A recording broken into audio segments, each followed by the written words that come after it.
Readers of George R. R. Martin may recall the saga of the feuding Riverlands houses of Blackwood and Bracken. They made a quick appearance in House of the Dragon Season 1, and they are still feuding over a century later when Jaime Lannister tries to mediate a dispute between them in A Feast of Crows. These long-warring houses have lost all memory of what started the original conflict, so one sin simply begets another as members of each take retribution against the other for the smallest of disagreements. The war between Aegon II, Tom Glencarny, and Rhaenyra, Emma Darcy, simply gives them another reason to quarrel as Ser Amos Bracken names Rhaenyra a babe killer and Ser Samwell Blackwood takes her side in defense. The initial disagreement turns into a slaughter that will be known as the Battle of the Burning Mill. Since it's the first true battle of the war, it's just a taste of the horrors to come for both sides. And it's a warning to House Targaryen, whose members are splitting themselves in two for reasons they may not remember once the final drops of blood are shed. Heavy is the neck that wears the chain of hands. In King's Landing, Aegon II's small council reflects on the importance of the Riverlands, and it's obvious that Criston the Worst, Fabian Frankel, is out of his depth as the newly installed Hand of the King. After Ser Eric Cargill's tragic death at Dragonstone, the rest of the council doubts Criston's basic wisdom, for it was his foolish plot that sent the loyal knight to his unnecessary death. On top of that, Criston no longer has the respect of the Kingsguard, which is now filled with Aegon's undisciplined drinking buddies. With Alicent, Olivia Cook, shooting daggers as she disagrees with his ideas, Criston argues that they can no longer hide in their castle. It's time to claim the Riverlands for the Greens. He hastily decides to ride out of King's Landing with their meager forces. Alicent insists her brother, Ser Gawain, Freddie Fox, join Ser Criston on his journey. Gawain, himself, is pissed that their Lord Father has been unseated as Hand by such a low-born creature. He later revises his opinion somewhat when Ser Criston's quick thinking saves them from an airborne attack from Baela, Bethany Antonia, on her Dragon Moondancer. Though Baela has taken to the skies around King's Landing and has violated Rhaenyra's rules about not engaging with the Greens, Ser Larry Strong, Matthew Needham, convinces Aegon it would be best for him to stay put in King's Landing rather than join the air battle himself. Larys is named Master of Whisperers in turn. During a night of carousing with his Kingsguard in his favored brothel, Aegon discovers his brother Aemond, Ewan Mitchell, abed with the older woman who once deflowered him. Keeping his humiliation in check as Aegon cackles in amusement, Aemond stalks away fully naked with his animosity towards his older brother growing stronger by the moment. It's clear Aemond thinks he would be the better ruler than the person sitting on the throne, but he's not the only Targaryen with that thought. The ghosts of Harrenhal. Daemon, Matt Smith, arrives at Harrenhal during a fierce lightning storm, and it's clear that Larys, the castle's current lord, hasn't put any effort into restoring it or even making it somewhat livable. Water pours through the ceiling, and the marks of Balerion, the Black Dread's fiery attack from long ago, remain everywhere. He stumbles onto the one inhabited part of the castle where its castellan, Ser Simon Strong, the marvelous Sir Simon Russell Beale, is supping in front of one of the only fires such a damp place can muster. With an infamous Targaryen at his door, Ser Simon quickly declares allegiance to Queen Rhaenyra and disavows his relative Larys for the obvious murder of their family members.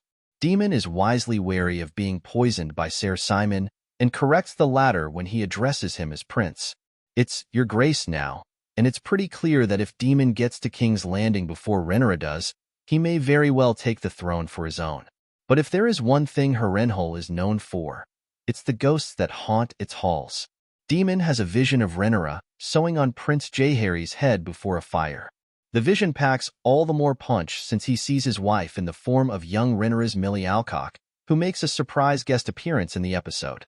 Distraught, he snaps out of his vision in Harrenhal's former Weirwood, where the mysterious Alice Rivers, Glow's Gale Rankin, warns him he will die there before quickly running off, dithering on Dragonstone.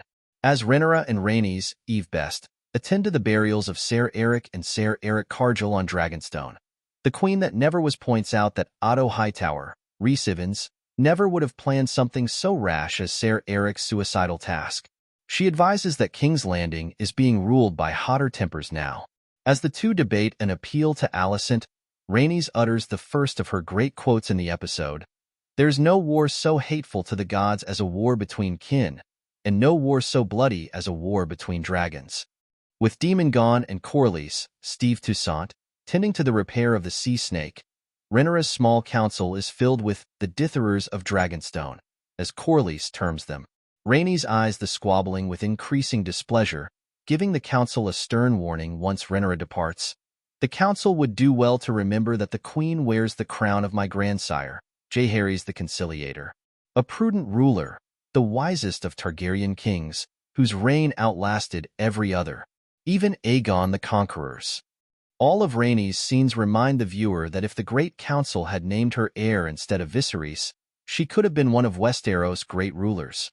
Matters of succession weigh heavily upon Rhaenys later when she visits Corlys at the docks with warm food.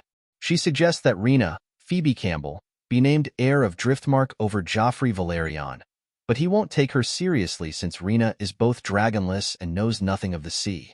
She presses him, unsuccessfully, but their discussion has an air of foreboding about it. War is coming and their time together may be short. Rhaenyra herself seems to be rattled by the choices before her, and still wants to avoid open war because she knows what that will mean for the small folk. After the dual assassin plots on her and Jaehaerys, she comes to the heartbreaking conclusion that Dragonstone is no longer safe for her 3 youngest sons. She decides the dragonless Rhaena must attend to Joffrey, Viserys II, and Aegon III as they travel to the protection of the Vale and, if necessary, take the youngest 2 onto Pentos. Though the future of Rhaenyra's line depends on Rhaena acting as a mother to her sons and keeping them safe, the young woman has a warrior's soul and hates that she's being treated as the nursemaid.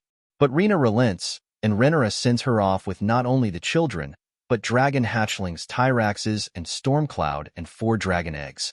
As a tearful Rhaenyra packs away her son's toys, she finds the unopened letter from Alicent that she had tossed aside. She finally reads it and realizes that, just as Rhaenys suggested, reaching out to Alicent might be the only way to save the realm. It's Rhaenyra's concern for the small folk that brings Mysaria, Sonoya Mizuno, to her side as an advisor after the queen thanks her for saving her from Ser Eric's attack. Between them, they hatch a rather insane plan. Upon her newest counselor's advice, Rhaenyra, disguised as a septa, infiltrates the Grand September in King's Landing and sits next to the praying Alicent. While Rhaenyra only plans to talk, she's no fool, and has armed herself with a dagger in case her former bestie sounds the alarm. Face to face, the two have it out over the deaths of their 2 lost princes.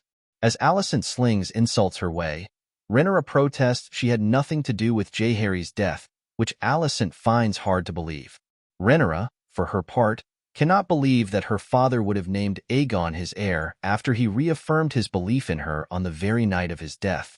When Alicent explains that Viserys talked of Aegon as the prince that was promised later that same night, Rhaenyra realizes that Alicent misunderstood what Viserys was saying. She explains that he was referring to the Song of Ice and Fire prophecy by Aegon the Conqueror, not Aegon, his feckless son. Alicent cannot comprehend that she's made such a dreadful mistake. Despite Rhaenyra's pleas, Alicent insists it's simply too late to turn back. The gears of war have been set in motion, and they cannot be stopped. Notes from the Archmaester. As Aegon is out carousing with his Kingsguard, he comes across Ulf the White, Tom Bennett, who claims to be the bastard son of Prince Baelon the Brave. That would make him the half-brother of Viserys and Daemon in the 4th dragon seed that the show has introduced this season. The death of Prince Jaehaerys and the hangings of the Ratcatchers have been added to the tapestry in the credits. Rhaenyra sent 4 dragon eggs with a possible final destination of Pentos. Could 3 of these eggs be the ones Daenerys, Emilia Clarke, receives from the Pentoshi merchant Illyrio Mopatis at her wedding? 3 of them look very similar, and they've never completely clarified where those eggs came from. Fire and Blood suggested a slightly different origin for them, but it's never been confirmed. Why Kristen received a haircut before leaving King's Landing remains unexplained. Grover Tully made it into the show. Could Kermit Tully be not too far behind? Based on how his armor fit the elfin Aegon II, Aegon the Conqueror must have been skinny as a rail.